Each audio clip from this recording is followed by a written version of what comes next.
আমাদের শরীরে ব্যথার কারণ ও প্রতিকার সম্পর্কে আজকে আলোচনা করব। আমাদের শরীরে ব্যথা হওয়া এটি একটি খুব সাধারণ সমস্যা, যা আমাদের দৈনন্দিন কাজে অত্যন্ত ব্যাঘাত ঘটায়। এখন জানবো এই ব্যথার কারণ সমূহ। কি কি কারণে আমাদের শরীরে ব্যথা হতে পারে, যেমন পেশি টান পড়া, অতিরিক্ত কাজ, স্ট্রেস বা পর্যাপ্ত ঘুমের অভাব, শরীরে পানির ঘাটতি, ভিটামিন বা মিনারেলস এর অভাব, ফ্লু বা ভাইরাসের সংক্রমণের কারণে এই ধরনের ব্যথা দেখা দিতে পারে। এখন জানবো প্রতিকার সম্পর্কে। প্রথমেই পর্যাপ্ত বিশ্রাম নিন এবং সঠিক ভঙ্গিতে বসা ও হাঁটাচলা করা।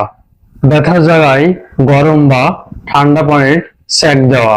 প্রতিদিন পর্যাপ্ত পরিমাণ পানি দিয়ে গোসল করা। ভিটামিন এবং প্রোটিন সমৃদ্ধ সুষম খাবার খাওয়া।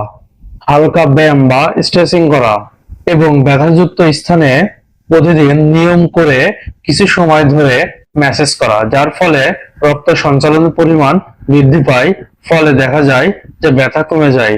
মানসিক চাপ কমাতে মেডিটেশনের অনুশীলন করা। ব্যথা যদি দীর্ঘস্থায়ী কিংবা খুবই অস্বাভাবিক হয়, সেক্ষেত্রে অবশ্যই একজন রেজিস্টার্ড চিকিৎসকের পরামর্শ গ্রহণ করা। তাই বলবো, শরীরে ব্যথাকে অবহেলা নয়, বরং কারণ চিহ্নিত করে সঠিকভাবে যত্ন নিলে সহজেই নিয়ন্ত্রণে রাখা যায়।